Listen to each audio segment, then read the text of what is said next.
जी वसीम, जी आपके साथ सुलेमान भी है।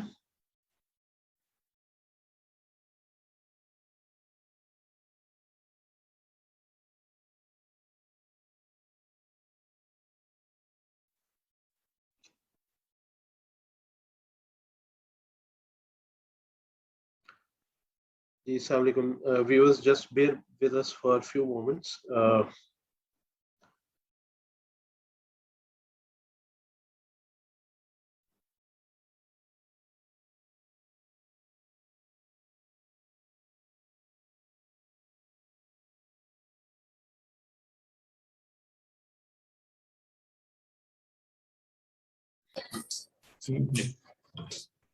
वीडियो तो खुली बंद भी हो साल को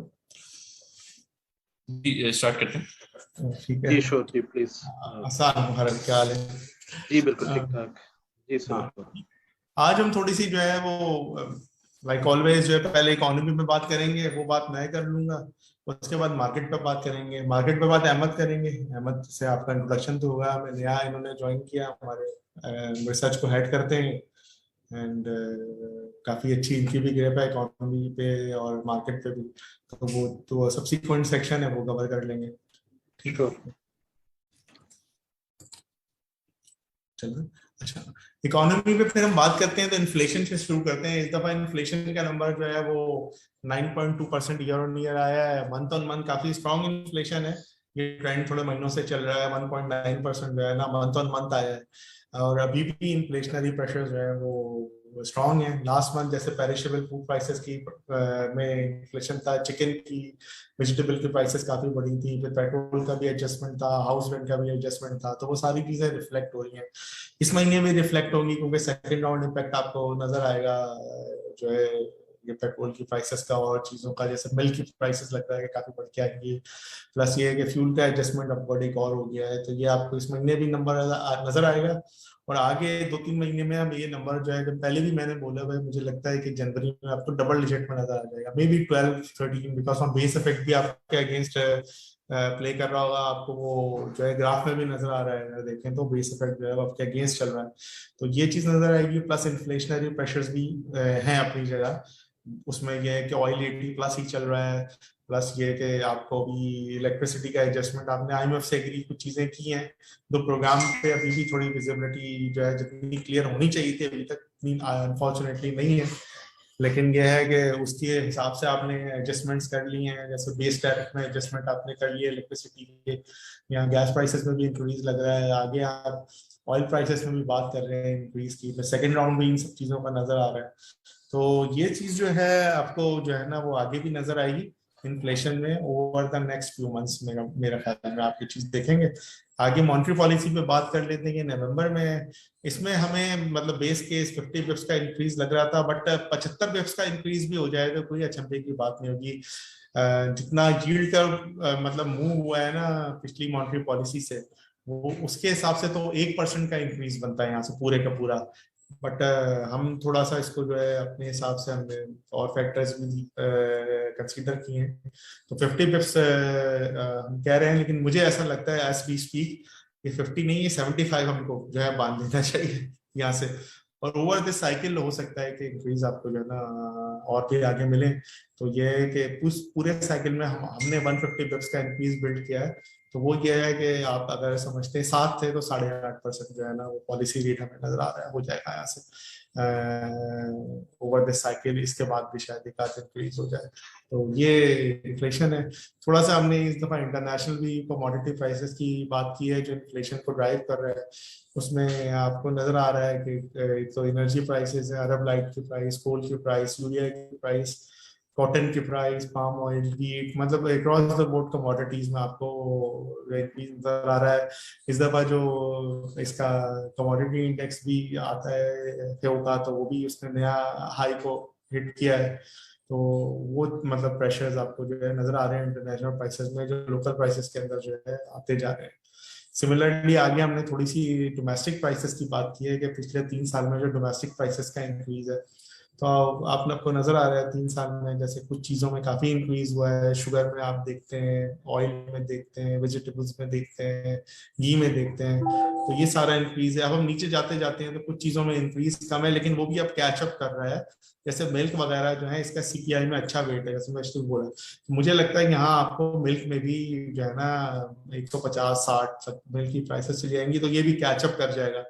और आगे एनर्जी प्राइसेस में भी आपको इंक्रीज नजर आ रहा है जो थोड़ा कम है, लेकिन मुझे लग रहा है ये भी कैचअप कर जाएगा। हम लोअर जो है ना टेबल पर नीचे आ जाए तो इलेक्ट्रिसिटी चार्जेस में और ये पेट्रोल में, डीजल में, क्योंकि इनको थोड़ा जीआईडीसी भी जमा करना है, तो यहाँ पे भी आपको जो है ना थोड़ा आके इंक्रीज नजर आएगा। गैस चार्जेस आप देख रहे हैं तो लोअर यूनिट्स के लिए बढ़े ही नहीं थे, वहां पे भी इंक्रीज आ सकता है। अब देखें ये फूड और एनर्जी है, इसका सेकंड राउंड इम्पैक्ट भी होता है दूसरी प्राइसेस में। जब ये सब महंगा होता है तो फिर जो लोग कहते हैं कि हमारी तनख्वाह भी बढ़ाओ, ठीक है, और चीजें जो है आपकी, अब टेलरिंग चार्जेस हैं या दूसरी चीजें हैं वो सब भी महंगी हो जाती हैं, तो ये सेकंड राउंड इम्पैक्ट भी आपको गोइंग फॉरवर्ड नजर आएगा। तो प्राइसेस पे ये क्या ओवर द नेक्स्ट 6 मंथ्स आपको जो है स्ट्रॉन्ग मतलब है कि प्राइसेस मिलेंगी गोइंग फॉरवर्ड। ये आप जो हमारा असेसमेंट है। बाकी एक्सटर्नल अकाउंट भी अब बात करते हैं।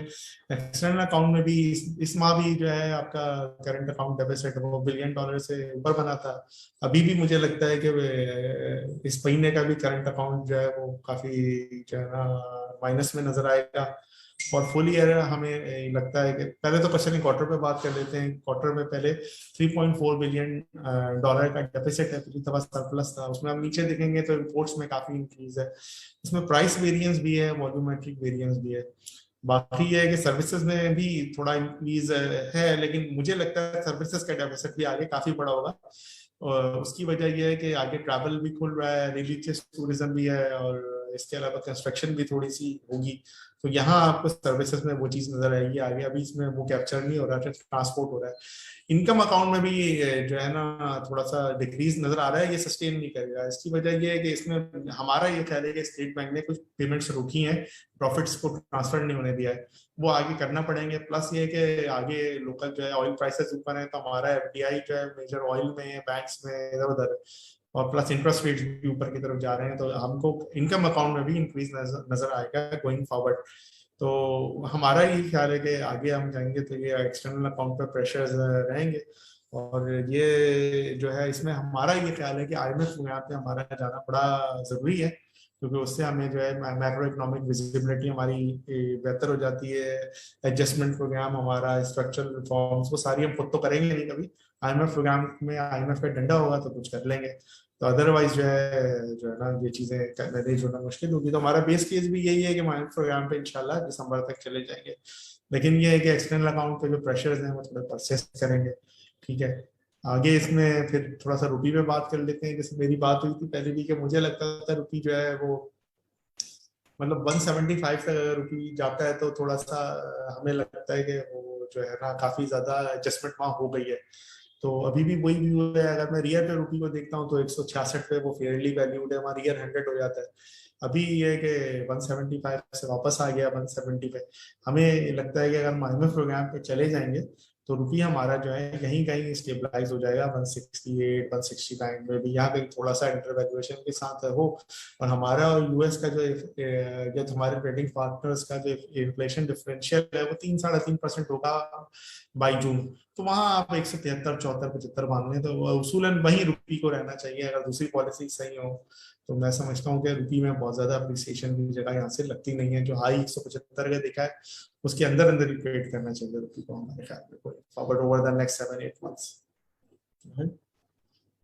अच्छा, फिर आखिर में हम थोड़ी सी रेवेन्यू कलेक्शन पे बात कर लेंगे कि जो नंबर रिलीज हो गए हैं अभी तक के रेवेन्यू कलेक्शन के 4 महीने के। तो बिहार की रेवेन्यू कलेक्शन अच्छी रही है, काफी अबव टारगेट है, 36% जो गुड परफॉर्मेंस है। लेकिन आई वुड से कि ये बेसिकली परफॉर्मेंस में इंपोर्ट का एक बड़ा पार्ट है, इंपोर्ट बढ़ के आ रही है। फिर लोकल जो है वो जो मेजर रेवेन्यू स्पिनर्स हैं जिसमें इलेक्ट्रिसिटी भी हो सकता है एक, और दूसरी चीजें भी हैं, डोमेस्टिक जो है इंडस्ट्रियल एक्टिविटी भी है, तो वहाँ अच्छी ग्रोथ आपको नजर आ रही है, तो उसकी वजह से कलेक्शन अच्छी है।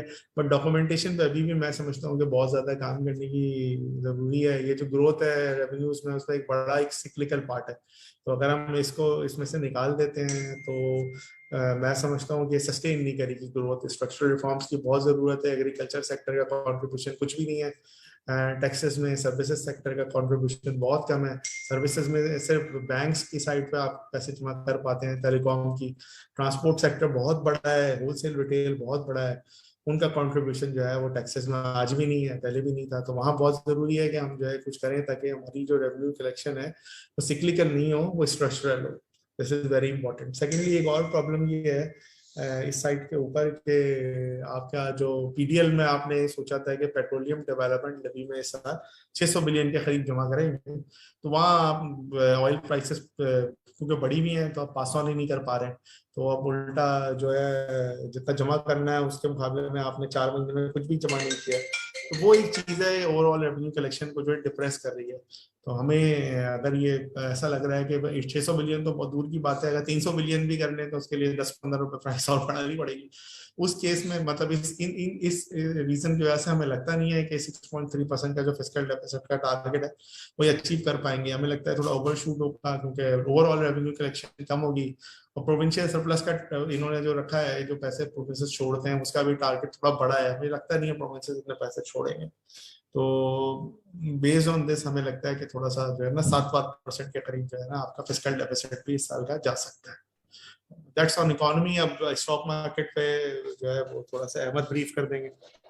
जी, स्टॉक में सबसे पहले देखें तो इस महीने के आखिर में एक्सपेक्ट कर रहे हैं कि जो फ्रंटियर मार्केट्स हैं उसकी तरफ रिक्लासिफाई हो जाएगा पाकिस्तान फ्रॉम इमर्जिंग मार्केट्स। और इसमें अगर वेट की बात करें तो इसमें खासा कम वेट था पाकिस्तान का MSCI इमर्जिंग मार्केट इंडेक्स में, जिसमें हमारे 3 कॉन्स्टिट्यूएंट्स क्यूमुलेटिवली मिला के 2 बेसिस पॉइंट्स का वेट उनके पास था। जबकि अभी एस्टिमेटेड जो वेट है वो हम एक्सपेक्ट कर रहे हैं कि इसमें बेहतर हो जाएगा फ्रंटियर मार्केट्स में जाते हुए। इसमें जो मेजर रीजन सामने आया है रिक्लासिफिकेशन का, वो पाकिस्तान के जो कॉन्स्टिट्यूएंट्स थे पाकिस्तान की जानिब से उनमें एक स्टेडी डिक्लाइन वाक़या हुआ है। और इसके बावजूद पाकिस्तान जो है वो नवंबर 2018 से इंडेक्स कंटिन्यूटी रूल्स के तहत इस MSCI इमर्जिंग मार्केट्स में शामिल था, लेकिन फिर एक फैसले के मुताबिक जो ये रिक्लासिफाई हो गए टू फ्रंटियर मार्केट्स और ये महीने के आखिर तक ये पूरा इन इफेक्ट आ जाएगा। ये जो सेमी एनुअल इंडेक्स रिव्यू होता है MSCI का, उसके साथ कोइंसाइड करेगा। बाकी इस सिम्युलेटेड जो इंडेक्स है उसमें 4 नई कंपनियां होंगी, 6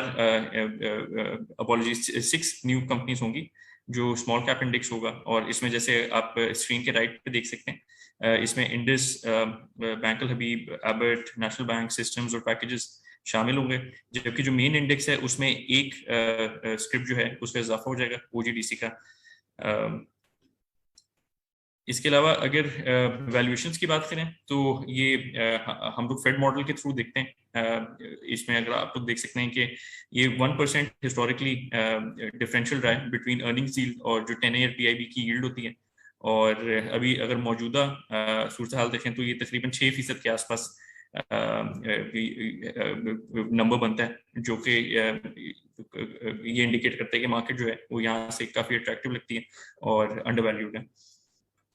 इसके अलावा लास्टली ये अक्टूबर का बेसिकली हम लोगों ने जो मेजर कंट्रीब्यूटर्स थे टू द KSE 100 इंडेक्स, हमने इसका एक स्नैपशॉट इसको ऑब्जर्व किया है। इसमें बैंक्स जो है उन्होंने सबसे ज़्यादा कंट्रीब्यूट किया, 915 पॉइंट्स कंट्रीब्यूट किए to the KSE 100 index in October. Overall अगर देखें तो तकरीबन ये 1285 पॉइंट्स का इजाफा रिकॉर्ड हुआ था अक्टूबर में।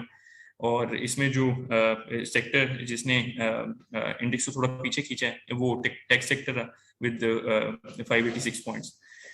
इसके अलावा ओवरऑल कंट्रीब्यूटर्स भी देखें तो ये जो फर्स्ट जो ग्राफ है ऑन माय लेफ्ट, उसमें आप देख सकते हैं कि क्योंकि बैंक्स मेजर कंट्रीब्यूटर हैं तो इसलिए जो इंडिविजुअल स्क्रिप्ट्स हैं उनमें भी जो तनासुब है बैंक्स का वो ज़्यादा नज़र आता है।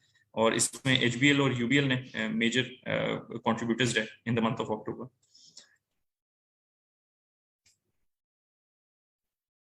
जी, अगर कोई क्वेश्चंस हैं तो जी अहमद, थैंक यू सलेमान। अच्छा, एक क्वेश्चन आया है, when do you see oil prices coming down?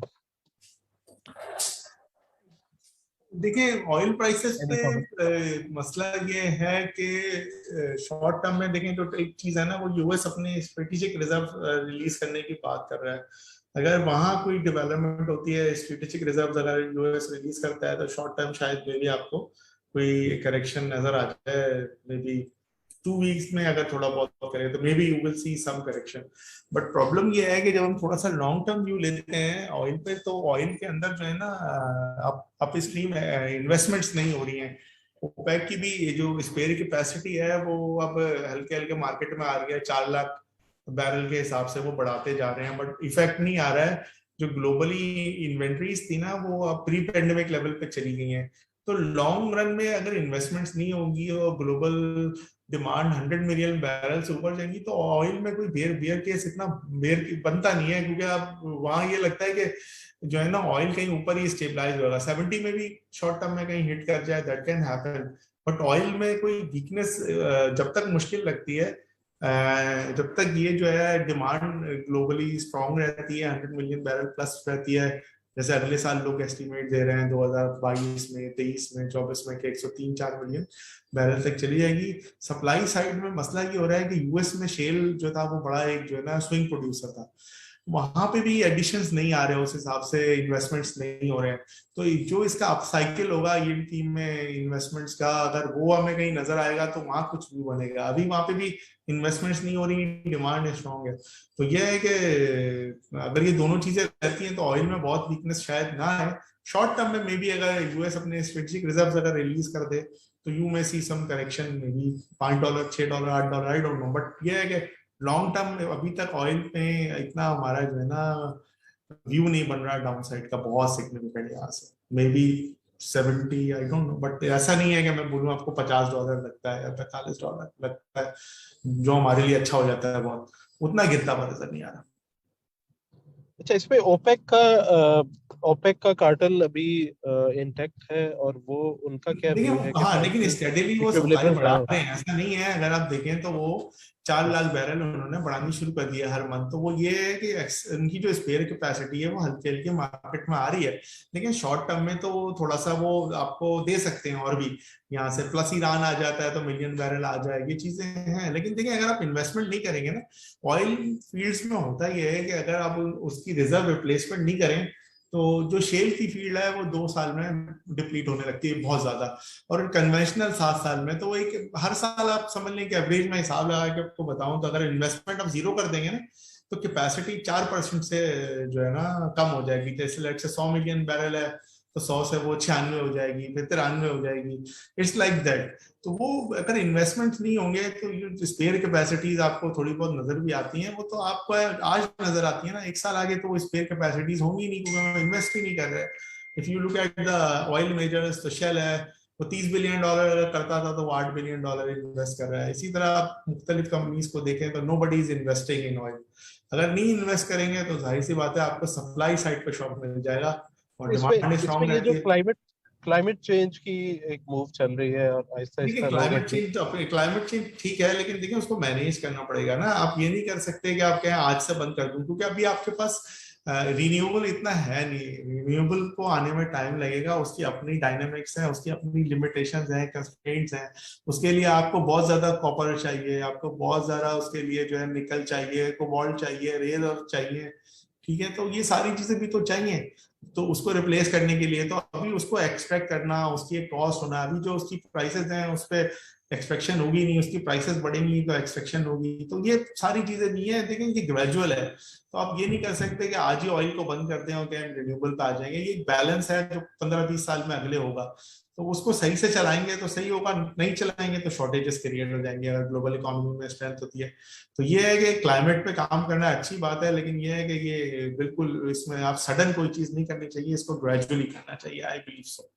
अभी प्रॉब्लम ये है कि लोगों ने बिल्कुल ऑयल को गंदा कर दिया है और जो है ना उसमें इन्वेस्ट ही नहीं कर रहे। तो आई थिंक ऐसा करेंगे तो फंस जाएंगे 5 साल आगे। अच्छा, एक क्वेश्चन आया कि विद द इंटरेस्ट रेट, अगर इंटरेस्ट रेट यहाँ से बढ़ता है तो where do you see the market?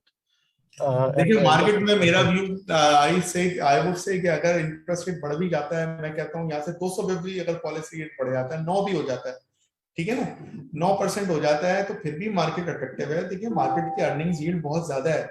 अब हिस्टोरिकल अगर अर्निंग्स यील्ड को देखेंगे या रीजनली कंपेयर करेंगे तो हमारी अर्निंग्स यील्ड बहुत अच्छी है, हमारे पास कंपनीज की अर्निंग्स बहुत ज्यादा है, हमारी डिविडेंड की मार्केट भी बहुत अच्छी है। तो मुझे 200 बिप्स की जो है ना अगर इंटरेस्ट रेट बढ़ते हैं तो I am not worried at all.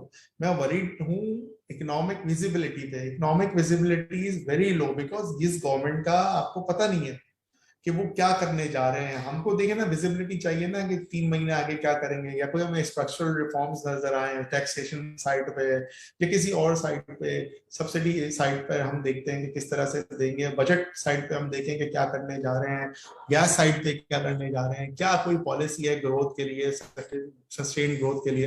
तो ये तो यू टर्न करते रहते हैं, कभी कुछ बोलते हैं कभी कुछ बोलते हैं। This is the problem. Once we are on the IMF program तो 50,000 मुझे कोई बड़ी नहीं लगती चीज, मुझे लगता है 50,000 तो यूं हो जाएगी मार्केट। बट हमें एक विजिबिलिटी तो होना कि 3 महीने 6 महीने डॉलर का होगा। आप इस गवर्नमेंट के ऊपर जो इनका अभी ट्रैक रिकॉर्ड है, मुझे तो खुद ही कोई कॉन्फिडेंस नहीं है, मैं किसी और को क्या बोल सकता हूँ। तो मुझे लगता अच्छा, है ये IMF अभी प्रोग्राम सुलेमान, ये जो IMF प्रोग्राम में अभी लास्ट क्या हर्डल्स रह गई हैं, थोड़ा सा भाई उस पे देखें comment इन्होंने, करें। ये इनका सिग्नल भी ऐसे ही होता है ना, 2 दिन 1 हफ्ते पहले कह रहे थे कि 2 दिन में हो जाएगा, हमने सब कुछ मीट कर लिया है। अब आप 1 हफ्ता हो गया उस बात को कह रहे, तो अब हम क्या कह सकते हैं। मेरा ख्याल है हर्डल जो है ना थोड़ी सी, जो मैं पर्सनली फील करता हूँ 2-3 जगह पे है। एक तो हर्डल इनको हो रही होगी ऑयल प्राइसेस बढ़ाने में, क्योंकि ये 600 बिलियन का टारगेट लेके चले गए थे PDL का। अब वहां जाके IMF को बोलते हैं, IMF कहते हैं तुमने 600 बिलियन बोला था, अब जमा करो, उसके लिए पेट्रोल 170 करना पड़ेगा।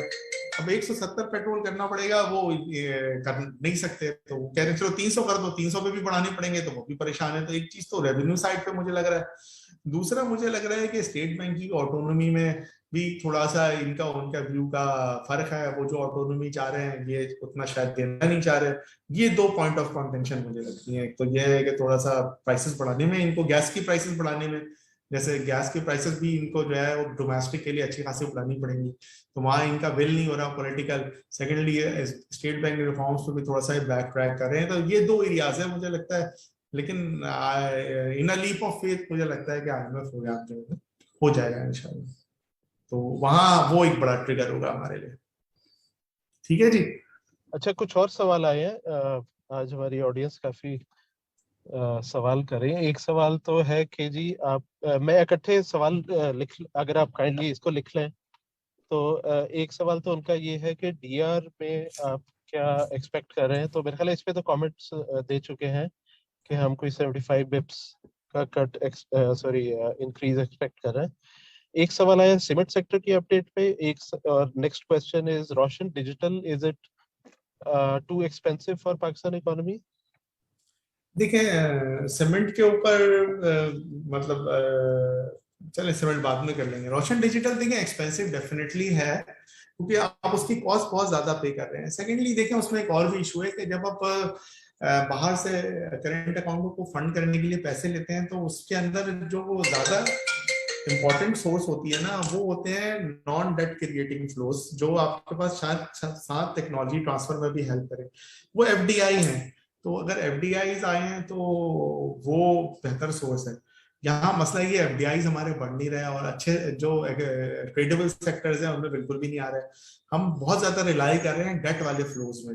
तो एक तो मसला ये है, प्लस ये कि जो ये रोशन डिजिटल वगैरह में जो पैसे आ रहे हैं उसकी कॉस्ट आपको बहुत ज्यादा पड़ रही है। जहां वो इन्वेस्ट हो रहे हैं हमारे पास लोकली, तो हम उनको इंटरेस्ट रेट्स काफी ज्यादा दे रहे हैं। इंटरेस्ट रेट इतने ज्यादा आप दे रहे हैं कि लोग वहां से मतलब आर्बिट्राज भी कर सकते हैं, या वहां से अपने आप को लेवरेज करें और यहाँ आपके पास इन्वेस्ट कर दें। This can happen. पर ये थोड़ी हॉट मनी है, जैसे आई वैसे जा भी सकती है। तो मैं अगर सोचूं, अगर मैं पॉलिसी मेकर होऊंगा तो मैं इन पर रिलाई नहीं करूंगा। मुझे याद है 90s में नवाज शरीफ साहब के जमाने में इसी तरह हमने अकाउंट्स खोले थे फॉरेन करेंसी, मैं भूल गया वो क्या नाम था, लेकिन काफी सिमिलर थे। तो हमने काफी कर्ज जमा कर लिए थे। कर्ज मैं उस टाइम बैंक में ही काम कर रहा था और हम इस सारी एक्टिविटी का हिस्सा थे। बस वो कर्ज आप ये उतारो समझ मुल्क लें, संवारो। हाँ हाँ, तो ये उसी तरह की मतलब चीज है। आप इतने ज्यादा ऑन और कभी भी निकल सकता है, कोई मेच्योरिटी नहीं है। ये कोई यूरो बॉन्ड तो है नहीं कि 5 साल 10 साल 20 साल हो, ये तो कभी भी निकल जाएंगे पैसे। और आप बहुत हाई इंटरेस्ट रेट दे रहे हो, इस सोर्स पे ओवरवेलमिंगली रिलाई नहीं कर सकते कि हॉट मनी है निकल जाएगी। जरूरी है कि आपके पास एफडीआईज आए टेक्नोलॉजी ट्रांसफर के साथ। अनफॉर्चुनेटली ऐसा नहीं हो रहा है, ठीक है। तो और आप अगर यूरो बॉन्ड या दूसरे मेच्योरिटी जिनकी कोई फिक्स हो लंबी हो उसके साथ बाहर से डेट उठा रहे हो, वो ज्यादा बेहतर है rather than overwhelmingly relying on watching digital. अगर ये 5 6 7 8 अरब हो जाते हैं तो हमारे लिए एक रिस्क क्रिएट हो जाएगा अचानक से कैपिटल पुल होने का। तो मैं इस पे ओवरवेलमिंगली रिलाई नहीं करूंगा। ऐसा सोर्स इट्स ओके, मैं कहूंगा बुरा नहीं है, लेकिन मिक्स के साथ हो ना कि एफडीआईज भी आ रहे हो, ये भी हो, सुकुक भी हो रहे हो, सब कुछ हो रहा हो, यूरो भी बॉन्ड भी हो रहा हो, उसमें एक हिस्सा हो। अगर आप इस पे ओवरवेलमिंगली रिलाई करेंगे तो लोग यहाँ से पैसा बाहर से अपना ही पैसा हमारे लोग ही ना घुमा घुमा के 3-3% पे वहां से बोरो करके आपसे ले लेंगे 7%। तो सॉर्ट ऑफ मैं समझता हूँ कि एक आर्बिट्राज ही हो सकता है इवेंचुअली, या मैं बहुत ज्यादा इसको अप्रूव नहीं करूंगा। ओके अच्छा, सीमेंट पे थोड़ा सा कमेंट कर दे, क्योंकि सीमेंट पे काफी मार्जिन श्रिंक हो गए थे हाई कोल प्राइसेस की वजह से। तो अभी कोल प्राइसेस कहाँ हैं और मार्जिन्स कैसे लग रहे हैं? देखिए कोल प्राइसेस तो नीचे आ गई हैं, शायद और नीचे भी आ जाएं, तो वो मसला नहीं होगा। मार्जिन रिस्टोर हो जाएंगे सीमेंट वालों के। कोल के ऊपर हम लोग इतना परेशान नहीं है, मे बी 100-120 यहाँ कहीं हो जाए। अभी जो प्राइसेस हैं वहाँ अच्छे मार्जिन बन जाएंगे इन प्राइसेस पे। थोड़ा सा बस ये है कि आपके पास विजिबिलिटी हो, क्योंकि अगर विजिबिलिटी नहीं होगी, पॉलिसी फ्रेमवर्क सही नहीं होगा, तो डिमांड साइड पर प्रॉब्लम्स हो सकती है सीमेंट में ना, अगर चीजें सही मैनेज नहीं हो। बाकी ये पुल वाला मसला मुझे कोई ऐसा मसला नहीं लगता। मुझे लगता है मार्च अप्रैल में जाएंगे तो पुल ऊपर नहीं होगा, तो मार्जिन इनके ठीक होंगे। असल चीज है डिमांड, अगर डिमांड अच्छी रहेगी तो चीजें अच्छी रहेंगी सीमेंट सेक्टर के लिए। और अगर डिमांड में डिक्लाइन आता है तो फिर वो जाहिर सी बात है कि वो बिग प्रॉब्लम हो जाएगा। लेकिन अभी ये आईपी के हमको देखना पड़ेगा, आईएमएफ प्रोग्राम पे आते हैं फिर क्या होता है। लेकिन कोल साइड पे मुझे कोई कंसर्न नहीं है। जितना कोल मुझे लग रहा है इन्होंने जितनी प्राइसेस करनी है, इनके मार्जिन जो है वो रोबस्ट होंगे। अच्छा, आपके ख्याल में आईएमएफ की कंडीशंस में, जैसे ट्रेडिशनली आईएमएफ की एक रेसिपी रही है कि इन्फ्लेशन को और करेंसी डिप्रिसिएशन को रोकने के लिए इंटरेस्ट रेट्स हाइक कर दें, तो आपको क्या लग रहा है कि ये इस मॉनेटरी पॉलिसी में इसमें आईएमएफ का कितना, आईएमएफ मुझे की डिमांड क्या होगी? देखिए मेरे ख्याल में बहुत ज्यादा डिमांड नहीं होगी। हम नए पैराडाइम में है, ग्लोबली भी देखें, जब हम यहाँ इंटरेस्ट रेट देखते थे 13-14 है, तो बाहर भी इंटरेस्ट रेट 5-6% तक चले जाते थे। अब बाहर भी ऐसा नहीं है। देखें ग्लोबली डेट टू जीडीपी बहुत ज्यादा हो गया, 400% हो गया है ग्लोबल डेट टू जीडीपी। तो उसकी इंटेंसिटी इंटरेस्ट रेट्स की बहुत बढ़ गई है। यूएस में भी अगर इंटरेस्ट रेट बढ़ते हैं तो यहाँ से 200 बिप्स अगर बढ़ जाएंगे तो बहुत बड़ी बात होगी, क्योंकि वहां पे भी जो है उसका इम्पैक्ट बहुत ज्यादा बनेगा। क्योंकि देखें 1970s में डेट टू जीडीपी 100% होता था, फिर 200% हो गया था at the turn of the century, अब 400% है। तो वही है कि जरा सा भी बढ़ेगा तो हर जगह इम्पैक्ट आएगा। तो इंटरेस्ट रेट्स मुझे नहीं लगता ग्लोबली इतना बढ़ेंगे। लोकली 200 बिप्स बहुत ज्यादा हो काफी है। प्रॉब्लम ये हमारा देखें सबसे बड़ा फिस्कल साइड का प्रॉब्लम है। तो वो है कि जिसको हमें एड्रेस करना बड़ी जरूरी है। हमारा फिस्कल डेफिसिट देखें बहुत बड़ा है। हमारा फिस्कल कोई 7% नहीं है। अगर मैं इनकी जो है ना ऑफ बैलेंस शीट फाइनेंसिंग मिला लेता हूँ, जो गैस सेक्टर में है, जो कमोडिटी सेक्टर में है, जो इलेक्ट्रिसिटी सेक्टर में है साल की, तो फिस्कल डेफिसिट हमारा बड़ा है बहुत। और तो वो असल इशू है कि आप उसको किसी तरह से मैनेज करें, उसको कंट्रोल करें। जो स्ट्रक्चरल इश्यूज आपके पास हैं, जिसमें एनएफसी अवार्ड एक बड़ा इशू है, ठीक है, जो क्रिएट हो गया है कि प्रोविंसेस को रिसोर्सेज ज्यादा जा रहे हैं और खर्चा फेडरल गवर्नमेंट कर रही है, उसको एड्रेस करना। प्लस ये है कि टैक्स टू जीडीपी रेशो बहुत कम है, उसको सही करना। ये सारी चीजें हैं। फिर ये है कि जो आपकी सब्सिडीज हैं उनको मैनेजेबल लेवल पे लेके आना। जैसे इलेक्ट्रिसिटी के अंदर डिस्पोज की लॉसेस बहुत ज्यादा हैं, बेकार की सब्सिडीज बहुत सारी उधर इधर दी हुई हैं। तो ये सारी चीजें हैं। गैस सेक्टर में जरूरी है weighted average cost of gas पे आप आ जाएं। ये सारी चीजें ज्यादा इंपॉर्टेंट है rather than increasing the interest rates. और एक और बहुत इंपॉर्टेंट चीज जो मैं हमेशा कहता हूँ वो ये कि प्रॉपर्टी सेक्टर को डॉक्यूमेंट करना, उसको एट पार लाना with the stock market and other avenues is very important. क्योंकि वहाँ एक लूप होल है, वहां पर लोग अपना पैसा काला पार कर देते हैं, 2 नंबर पैसा पार कर देते हैं, वो टैक्स भी नहीं होता सही से, प्लस उसकी वजह से वेल्थ इफेक्ट बहुत स्ट्रॉन्ग क्रिएट होता है, क्योंकि प्रॉपर्टी प्राइसेस बढ़ जाती हैं, लोगों की वेल्थ बढ़ जाती है, वो खर्चा करते हैं, तो वो वेल्थ इफेक्ट अब मॉनेटरी पॉलिसी से कैसे कंट्रोल करेंगे? वो तो इनफॉर्मल इकोनॉमी में बैठे हुए हैं सारे। आप करेंसी सर्कुलेशन आपका 30% हो गया है, 20% से 22% से आप सो रहे हैं, आपको होश ही नहीं है यार। आप 5,000 का नोट खत्म करो। There so many things to do. ये डिस्कशन बहुत लंबा हो जाएगा, इसमें जो है ना फिर अच्छा, कोई फायदा नहीं है। इसी से मिलती जुलती, क्योंकि इसी टॉपिक पे है, तो एक एक क्वेश्चन ये भी आया है कि what are your views on Shaukat Tarin's comments on heating up of economy above, जैसे उन्होंने कमेंट किया था कि देखिए बात यही है कि देखें इकोनॉमी को ग्रो करने के लिए एक आपको सेविंग्स लेवल चाहिए होता है, जाहिर सी बात है। लोकल डोमेस्टिक सेविंग्स कम है। आप एक हम लोग जो है ना रेशो पढ़ते हैं इन्वेस्टमेंट आउटपुट का, एक रेशो होता है इकोनॉमी में कितनी इन्वेस्टमेंट हो रही है, आउटपुट उसी हिसाब से बढ़नी चाहिए। लगभग हमारी इकोनॉमी में अगर इन्वेस्टमेंट जो है वो 15-16% है फॉर एग्जाम्पल, या 18% है, तो हमारी इकोनॉमी 4 का अगर मैं उसको मल्टीपल लगाता हूँ तो 4-5% से ग्रो करेगी। उससे ज्यादा ग्रो करेगी तो हीट अप हो जाएगी। वो एक वाली बात कर रहे हैं कि इकोनॉमी के अंदर स्ट्रक्चरल चेंजेस की जरूरत है, डोमेस्टिक सेविंग्स प्रमोट करने की जरूरत है। अगर ये सारी चीजें हो जाएंगी तो देन हमारा सस्टेन ग्रोथ रेट बढ़ेगा। जैसे हम अगर चाइना का देखते हैं, ग्रोथ 10% थी मिसाल के तौर पे, तो उनका इन्वेस्टमेंट टू जीडीपी रेशियो 40% था। अगर हम इंडिया की देखते हैं कि ग्रोथ जो है वो 6-7-8% है, तो उनका इन्वेस्टमेंट टू जीडीपी रेशियो 30-40 है। हमारी इकोनॉमी का ब्रेकअप देखते हैं एक्सपेंडिचर की साइड पे, तो आप देखेंगे सब कंजम्पशन है, इन्वेस्टमेंट तो हम करते ही नहीं है ना। तो जब हम इन्वेस्ट नहीं कर रहे हैं, हमारी प्रोडक्शन कैपेसिटी ही नहीं बढ़ रही, तो हम कैसे हाई रेट पे ग्रो करेंगे? जैसी कोशिश करेंगे इंपोर्ट बढ़ जाएगी। वो यही बात कह रहे थे कि आपको जो है ना इस वक्त आप सस्टेन नहीं कर सकते हायर ग्रोथ, बिकॉज आपको अपनी इकोनॉमी का स्ट्रक्चर चेंज करने की जरूरत है। आपको कंजम्पशन को एक हद तक ही बढ़ाना चाहिए। आपका ग्रोथ ड्राइवर एक्सपोर्ट्स और इन्वेस्टमेंट्स होना चाहिए, बैलेंस ग्रोथ होनी चाहिए। That's what he was referring to यहाँ पर। तो मैं एग्री करता हूँ कि हम 5% पे ग्रो नहीं कर सकते अगर हमारा इन्वेस्टमेंट टू जीडीपी रेशियो कम है। Export as a percentage of GDP जो हमारा हाल है ना, इतनी कम है, तो 8%, तो हम उसके साथ सस्टेन कभी भी ग्रो नहीं कर सकते 6-7% पे। एक पाइप ड्रीम ही रहेगा आपका। वो यही बात कर रहे थे।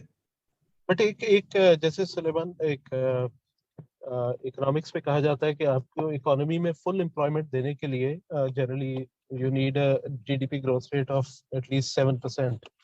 सो हाँ, तो फिर इसका इसके मतलब है लिए फिर तो हमेशा अपना सप्लाई अनएम्प्लॉयमेंट। कर्व, आप अपना अपना सप्लाई कर्व मूव करेंगे ना, एग्रीगेट सप्लाई कर्व भी तो मूव करना पड़ेगा।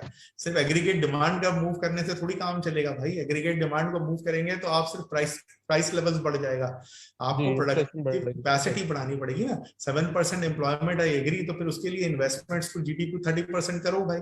कंजम्पशन को थोड़ा सा जो है ना कम करो, थोड़ा सा उल्टे पुल्टे सेक्टर्स में, कंस्ट्रक्शन में स्लो डाउन लेकर आओ, बैलेंस ग्रोथ की कोशिश करो, इन्वेस्ट करो इकोनॉमी के अंदर, एग्रीकल्चर में इन्वेस्ट करो। ठीक है, कोई प्रिमिटिव तरीके हमारे पास चल रहे हैं पुराने जमाने के अभी तक कई जगह पे, तो वो आप सब ठीक है, इन्वेस्टमेंट करो इंफ्रास्ट्रक्चर में, तो चीजें सही हो जाएंगी, आप ग्रो कर सकते हो हायर। लेकिन ये कि एग्रीगेट सप्लाई देखें मूव करना पड़ेगी आपको। एग्रीगेट सप्लाई कर आप जब मूव करेंगे तो आप हायर ग्रोथ रेट पे पहुंचेंगे। बिल्कुल सही।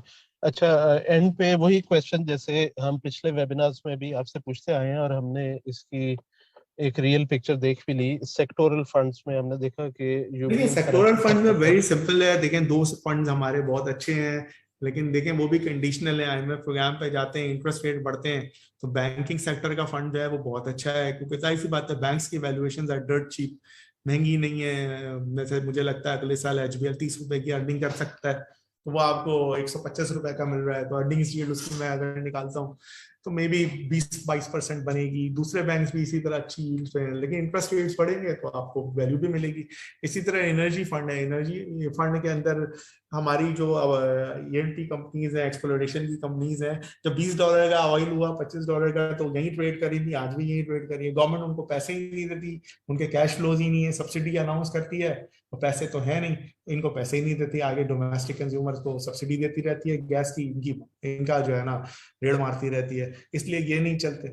इसी तरह पावर सेक्टर है, आपको 74-75 रुपए का मिल रहा है, 25 रुपए अर्निंग आएगी, 30% से 33% उसकी अर्निंग यील्ड है। क्यों है? गवर्नमेंट पैसे ही नहीं देती, तो क्या करें? इसका क्या करें, IMF प्रोग्राम पे जाएंगे, इनको जो है IMF परसुएट करेगा तो ये सब चीजों को थोड़ा सॉल्व करेंगे, तो इन दोनों में अनलॉक हो जाएगी वैल्यू। ये 30-40% यहाँ से बढ़ना कोई बड़ी बात नहीं होगी। मैं पहले भी यही कहता था, अभी भी यही कहता हूँ, लेकिन ये है कि कुछ रिफॉर्म्स तो हो ना भाई।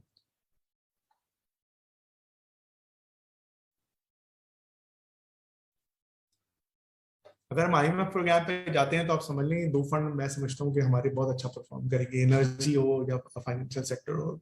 मेरा ख्याल है ये इनमें इन्वेस्ट करना चाहिए with a leap of faith के हम जो है ना रिफॉर्म्स कुछ कर लेंगे इंशाल्लाह।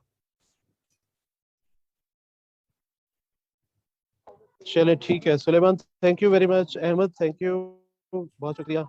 इंशाल्लाह फिर मिलेंगे नेक्स्ट मंथ। खुदा हाफिज। खुदा हाफिज।